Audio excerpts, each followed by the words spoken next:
अलैक्म दोस्तों, गीबत यानी चुगली के बारे में मज़ीद बात कर रहे थे। तो इस बारे में आगे मैं आपको फिर से अर्ज़ कर दूं कि अल्लाह ताला का आगे इरशाद इसी आयत में है, वला तजस्ससु, लोगों की जासूसी मत करो, वला तग़तब बअज़ुकुम बअज़ा, और एक दूसरे की चुगली गीबत मत करो। अयुहिब्बुकुम अहदुकुम अन यअकुल लहम अखीही मैतन फकरिहतुमूहु वत्तकुल्लाह। क्या तुम ये पसंद करते हो, लोगों की चुगली मत करो, गीबत मत करो, और क्या तुम ये पसंद करते हो कि तुम अपने भाई का गोश्त खाओ? कि अपने भाई को, एक तरह से क्या है कि एक आदमी की पर्सनैलिटी है। हम जब उस आदमी के बारे में चुगली करते हैं, उसके बारे में बुरा लोगों को बताते हैं, तो हम बेसिकली क्या करते हैं, उसकी पर्सनैलिटी को हम खा रहे होते हैं। तो उसकी पर्सनैलिटी समझिए कि वो उसका जिस्म है, उसके जिस्म को जिस तरह हम खा रहे हैं, तो वो उसकी पर्सनैलिटी को खाना वो उसके जिस्म को खाने के जैसा ही है। तो ये इतना बड़ा गुनाह है अल्लाह की नज़र में, गीबत करना है, चुगली करना, लोगों की बुराई जो है बयान करना। अब इसका आगे आपसे अर्ज़ कर दूं कि इससे होता क्या है। मुआज़ बिन जबल रज़ियल्लाहु ताला अन्हु से ये हदीस मरवी है। हाँ जी, ये हदीस है, ये जो कहती है कि अगर हमने किसी आदमी में कोई गुनाह था और हमने क्या किया, उसमें हम उसको उस गुनाह पर आर दिलाते हैं या उसको एक तरह से जलील करते हैं कि तुम्हारे अंदर ये बुराई है, तो उस बुराई को जलील करने की सबब से अल्लाह ताला इस आदमी को जिसने जलील किया है, ये तब तक नहीं मरेगा जब तक इस गुनाह को खुद ना करे। तो ये अल्लाह ताला इससे भी करवाएगा यही काम। तो ये चीज़ बड़ी डरने की है।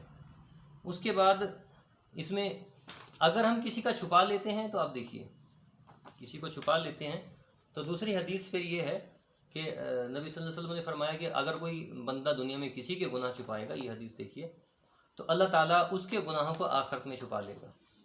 तो ये खैर है। इसी तरह दूसरी हदीस में है कि अगर किसी के गुनाह जाहिर करेगा, तो अल्लाह ताला उसके दुनिया में, उसके आखिरत में दिखाएगा सबको, देखो इसमें ये कमियाँ थी, लोगों में दुनिया में तो बड़ा अच्छा बनता था, लेकिन इसमें ये कमियाँ थी। अच्छा, उसके बाद हमारा फ़र्ज़ क्या बनता है, हमारा फ़र्ज़ क्या बनता है। बहुत सारे गुनाह ऐसे भी हैं, जो कोई आदमी क्राइम करके आए, तो हमारा उस बारे में क्या रद्द अमल होगा, क्या उसको छुपा लिया जाए या उसको ज़ाहिर किया जाए। तो साफ साफ देखिए हदीस है हज़रत आयशा रज़ियल्लाहु ताला अन्हा से कि गलतियाँ हो जाएं किसी से तो माफ़ी है, उस पर पकड़ नहीं है। लोगों को काम ये नहीं है कि उसको बताते फिरें गलती किसी से हो जाए, लेकिन अगर कोई ऐसा क्राइम करे, क्राइम समझते हैं ना, क्राइम वो है जिससे, जो कानून की नज़र में क्राइम है, जो शरीयत की नज़र में क्राइम है, जिस पर सज़ा बनती है, उसको छुपाया नहीं जाएगा, उसको रिपोर्ट किया जाएगा अथॉरिटी को, जो अथॉरिटी है। और उसके बाद एक मुसलमान का क्या फ़र्ज़ बनता है दूसरे मुसलमान के मुतालिक, उस बारे में भी हदीस में साफ साफ दर्ज है कि ईमान वाला दूसरे ईमान वाले के लिए एक तरह से आईने की तरह होता है, जो उसको सही करता रहता है। तो हमारा काम दरअसल क्या है, अगर किसी में कोई कमी है, टोकना भी ज़रूरी है, लेकिन टोकने का तरीका अच्छा हो, मोहब्बत के साथ हो, प्यार से हो, इस तरह हो कि जलील ना अगला आदमी महसूस करे। यानी कि चार आदमियों में एक आदमी को आप टोक रहे हो या अकेले में भी टोक रहे हो, इस तरह बात करो कि अगला जलील हो जाए, जलील महसूस करे। तो प्यार से, मोहब्बत से, कि देखिए इसमें थोड़ा ये है कि कई बार पता नहीं होता, और मैं समझता हूँ कि जो तो बता देना चाहिए। कई बार आदमी को खुद से ध्यान नहीं पड़ता, तो दूसरे को नज़र आ गई कोई चीज़, तो मैं इस वजह से चलो आपको आगाह कर दूँ, तो आप इसका थोड़ा ख्याल रख लें। इस तरह करके अल्फाज आदमी बना के दूसरे को आगाह कर दे, बता दे, और असल में वही काम करना होता है, आगाह करना होता है, पकड़ के सीधा करना नहीं होता। किसी को सीधे रास्ते पर डालना यही है कि आप उसको आगाह कर देंगे। हाँ, अगर आपको इतना अख्तियार है उस आदमी पर कि आप उसको कान से पकड़ के भी सीधा कर सकते हो, आपका बेटा है तो आप सीधा, सही बात है, तो कान से पकड़ के सही करोगे ना। उसको सिर्फ ये थोड़ी कहोगे कि तुम्हारी मर्ज़ी, अगर तुम मान लोगे तो अच्छा है, नहीं मानोगे तो तुम्हारी मर्ज़ी, तो वहाँ मर्ज़ी नहीं चलेगी, वो उसको तो आपको कान से पकड़ के सीधा करना पड़ेगा।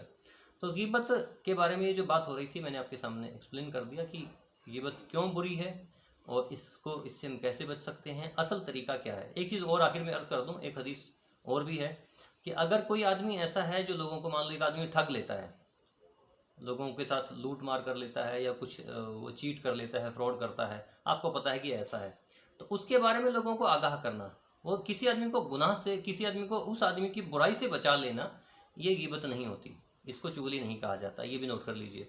इसके अलावा किसी आदमी के साथ बुरा कर गया, कोई आदमी किसी के पैसे चोरी कर गया, तो वो आदमी अगर उसके बारे में रिपोर्ट करता है या उसके बारे में लोगों को बताता है कि मेरे साथ इस आदमी ने ऐसा किया है, ये भी गीबत नहीं है, वो तो मजलूम है, مظلوم کی فریاد کیسی غیبت ہو سکتی ہے، یہ بھی نوٹ کر لیجئے۔